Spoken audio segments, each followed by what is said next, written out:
any plumbing job is going to require coffee. So the time has come. Time for a new faucet, right? Then you got to ask yourself, are you going to do this yourself? Would you pay a lot of money to change out a faucet that works fine?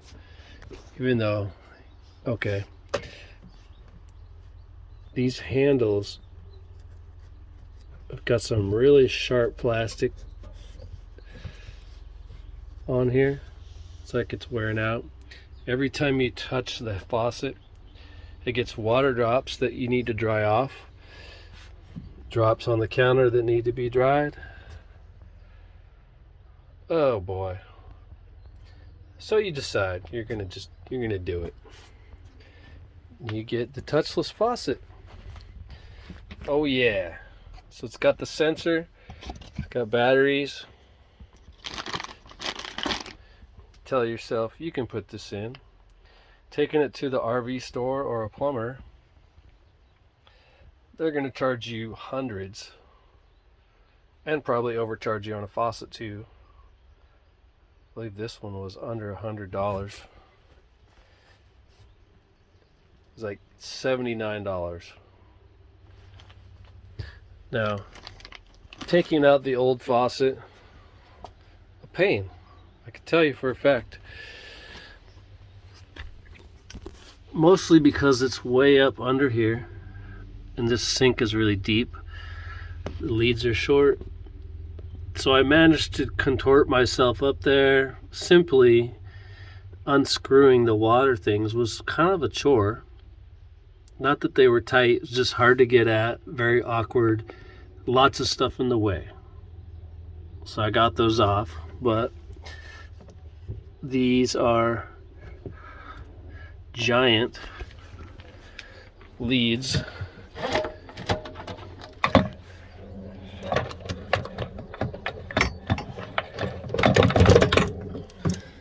that aren't going to molt right up to mine. So yeah, it's a trip to the hardware store now.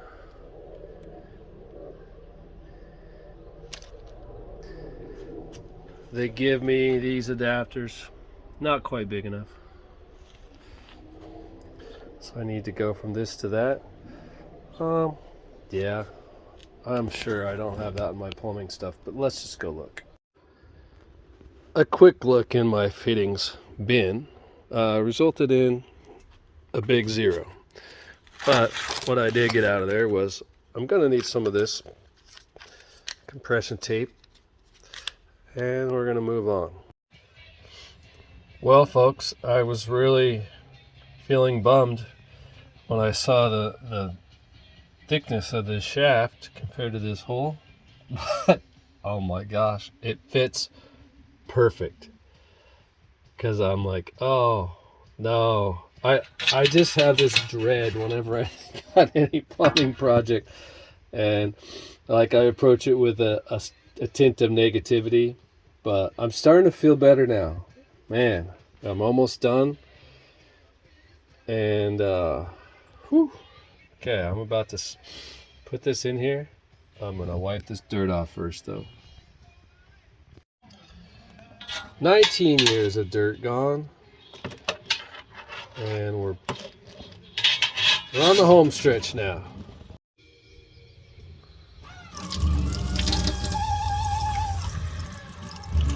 This is full cold. This is in the middle. Seems good. This is all the way hot. So, you hear all that? I'm thinking check valves are no good.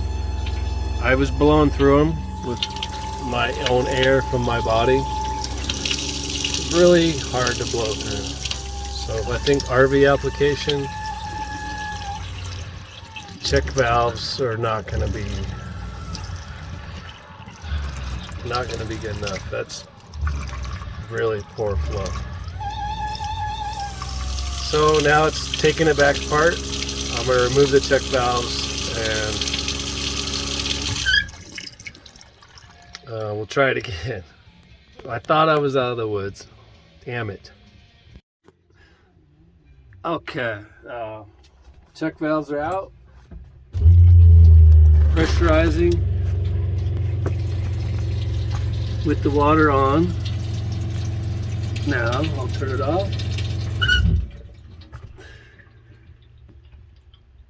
I just hope that there's no leaks. And don't take it from me, I'm not a plumber, but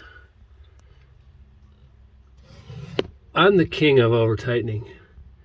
One of my check valves inside, the washer was all twisted, so that was going to impede the flow right there. So now with the check valves out,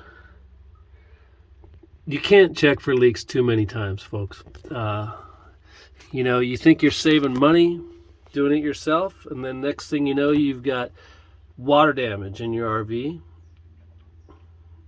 One thing I always like to do is whenever I leave the RV, turn the water off, either at the source or at the pump.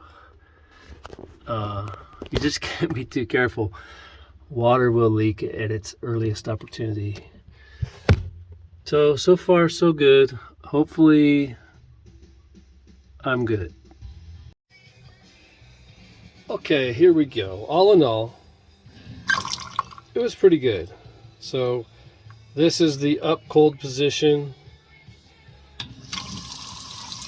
On, off. Hear that noise? It's like someone's turning it. Someone is turning it. The motor is.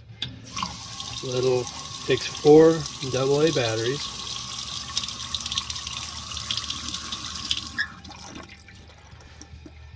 And this is the off position, which only turns the water off. It actually doesn't turn off the sensor. I thought it might, but it doesn't. So that's just the fail-safe water off position. I have it hooked up to street water, you know, like the plumb stuff from your house. No, this is an RV. So I could really check for leaks. And we talked about this before. Leaks are good. I don't see any leaks. I didn't even feel any leaks.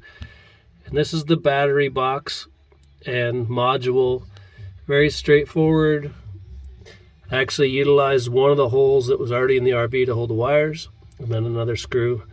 And that little gray box lifts right off of there, so you could reach it out here and change the batteries if you wish or need to. But just like an escalator becomes stairs, this thing works without the batteries as well. So it's a good faucet, even if the module is inoperable. I like it. It's perfect. The base I'm not using, but it has a base for it, but it's big and clunky, and it doesn't work in this application. So overall, very happy with the Crea, C-R-E-A, I believe. Crea faucet. And yeah, I had to buy the faucet, so I'm not trying to advertise for them. It was good enough. Here's the other item. My only drawback on this whole thing is the water lines are very tiny. So I'm not showering out of this unit, so not a big deal. Cool. Well, that's it. We're out.